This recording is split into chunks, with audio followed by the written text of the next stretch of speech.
Everybody, Invisiblekatana here with my review of episode 4 of What If? What if Doctor Strange lost his heart instead of his hands? As you can see today, I'm wearing my Doctor Strange robe. I love this thing, I rarely get to wear it, and I don't have any Doctor Strange toys or shirts, so it was perfect. I really like this episode. It was definitely the darkest one. I mean, I thought the last one was dark. It was like, oh, this, they're killing off the Avengers and stuff before they can officially become Avengers. And this was like, well, what if we killed off everybody? Like, everyone's just dead. The entire universe gone. I loved it. I thought it was really well done. I like how they handled it, like them going through the process of, kind of the Doctor Strange movie a little bit, kind of, with episode 1, but they fast tracked it. It was like, okay, instead of it being, oh, he crashed his hands and then he went through the whole process, instead he was heartbroken. It was like he was heartbroken, and then that is what kind of led him to that he just felt lost. It was like the one person, him being the douchebag at the time, that was the one person that cared about him and the one person he really cared about. So he broke his heart, and so that's what kind of made him kind of seek guidance somewhere else, because he just couldn't do it through his work. And I was like, oh, that's, that kind of makes sense. And instead of it being like I have to better myself, it was just like I have to figure my whole life out. Like once I lost that one person, that's what kind of made me realize, oh crap, all this other douchey stuff, not that important to me. So I like how they handled it. Fast tracked it. Of course, he becomes the Sorcerer Supreme, all that good stuff. They even go through the end. I thought it was going to change like the whole movie, but it was like, no, he went through the whole process, Dormammu, all that stuff. Everything's the same. And then it's like 2 years later, sitting there thinking about it, and he has the Eye of Agamotto. It's like, I can kind of do whatever I want. Why don't I go back in time? And he tries, and he tries, and he tries again over and over, like Groundhog's Day.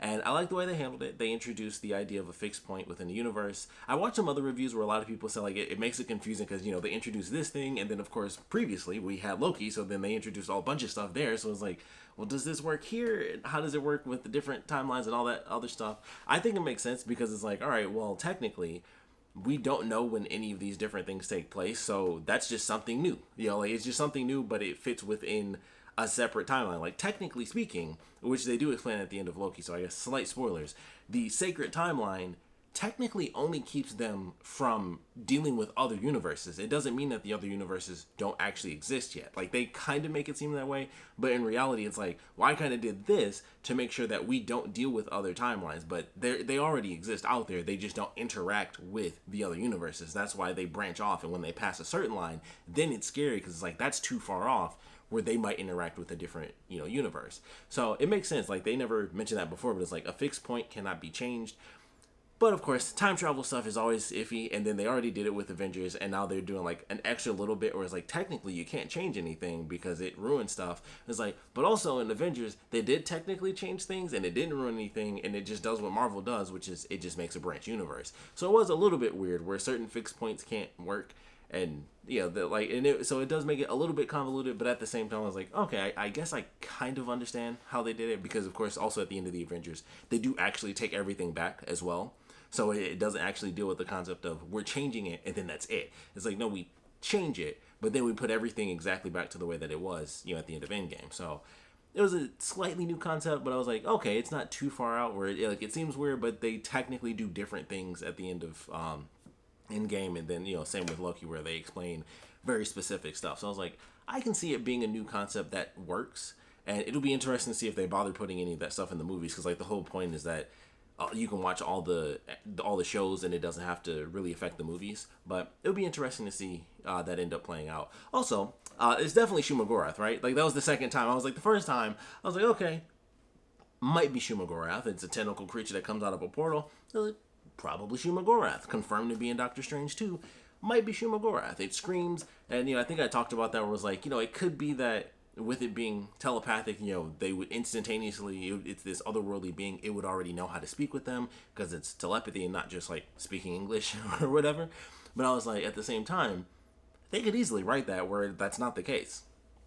They could just be like, it's young or whatever. They could do literally anything they want, and I'd be like, sure, I'll buy it. Why not? So I'm starting to think, I'm like, the first time, they say like first time is chance. I think second time is coincidence, or no, first time's coincidence, second time's a pattern, and then third time is just like, okay, it's definitely that thing. So we'll see. We're probably gonna get a third time, and they might just flat out reveal it. But that was the first creature that came up, and Doctor Strange was like, hey, can you spare a tentacle or two? And of course, it beat the F out of him, and so he's like, well, maybe we'll start small. But I was like, okay, second hint, we'll see what happens going forward if they do some other stuff. Maybe that's how we get Marvel Zombie. Somebody will try to do something crazy. Shumagorath pops out, Shumagorath, and then boom, we got Marvel Zombies, which I'm really excited for, especially after this one. Like, they got super dark and like not just like dark. Last episode they killed a bunch of people, and this one they killed way more people, technically speaking, but it wasn't nearly as like intense with the people dying. But they did some gruesome stuff, like him absorbing all the creatures and the way he would morph into them and stuff. And then, of course, at the very end, he was like this amalgamation of all the creatures before he was able to kind of get it under control. He kills the good version of Doctor Strange, where it was like, it didn't actually work. I was like, oh, this is really good. Like, I like the way it was handled, because it just ends and it's dark. Because, of course, you expect it to be lighthearted. It's like, okay, we have this moment in time where we find out that the Ancient One splits the universe. She basically splits this individual universe almost into two universes. And so it's like, when that happened,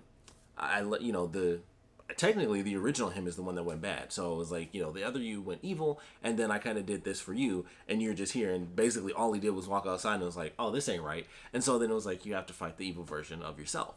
And so I thought the way they handled that was really good. We even got a cool a cape fight, which was interesting, but I like the way it was all handled. It was like, all right, this is pretty good. And I was curious how it was going to work. I was like, is he going to convince his other self that it's not the right thing to do, because literally everyone will die?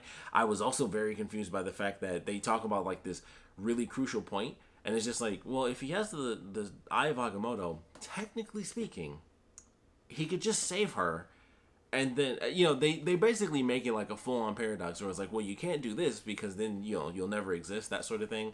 So I was like, that's why it always gets complicated with time travel, especially in the series where you introduce the multiverse and you already deal with time travel in Endgame. So they definitely made it a little weird where it was like, so he couldn't go back in time in his own universe and technically make a branch universe.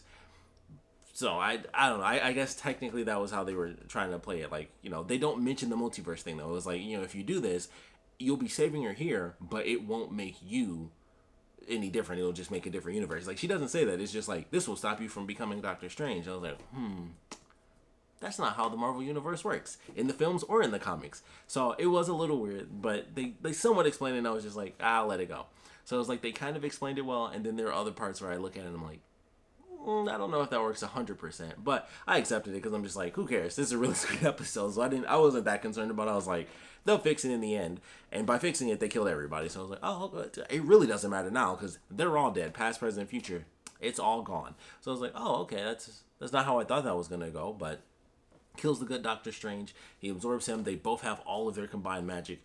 They destroy the fixed point in time. They save her, whose name I totally can't remember. Even the actress's name I totally can't remember right now, which really sucks. But they end up saving her. And then, of course, that ruins everything. She fades away, like she kind of dissipates. I like the design for that, too. It was like people slowly fading out of existence, and it was like little bubbles, basically, of their body, like coming off, and they would kind of be a little bit opaque. And I like how they did that as far as things being destroyed, like the universe and time just being all messed up. And then, of course, the Watcher himself. This was definitely the one where I was like, okay, and dropping some hints there, because he did specifically say one thing when Doctor Strange was doing all the stuff, absorbing all the creatures, and he was like, I could step in, I could, at the very least, I could say something, but his life is not worth that of multiple universes, or he said something like that. Like, I don't think he said the multiverse, but he specified, and it was like, oh, that's interesting that him saving this dude has anything to do with multiple universes, and that's specifically how he put it. And I was like, that's definitely some crossover type stuff they're talking about, because I'm like, okay, well, we'll see what that means. But I was like, that's very interesting, because he was like, if I stop him here, his life isn't worth that of a bunch of other universes, which means something for sure, which could mean Shumagorath, I'm just saying. But I thought that was interesting, because he could have just said, I could interfere, or I could say something, but I'm not allowed to. But he was like, no, because his life is not worth that of multiple universes, and that means something very different than I can't. It's totally different. Also, him at the end, he was kind of being a dick about it. It was just like, I can't interfere. It's like, you're talking to him right now. I think you can interfere. Like, you could technically interfere 100%. And he was just like, I can't. And I thought it was really funny. It was more like, he could. He definitely could. He should have just been like, I would, but I also don't want to. Or something to that effect, I guess. But all in all, good episode as my air conditioning shoots on. But we'd love to know your thoughts on this one, so please put your comments down in the comment section below. Let me know your favorite parts about it, your least favorite parts about it. I, of course, want to know how you guys felt about the really dark ending. Would you guys like to see Dark Strange come back? I think it would be really cool. But all in all, we'd love to know your thoughts on this and what you guys want to see next for What If. So please put your comments down in the comment section below. And of course, thanks for watching.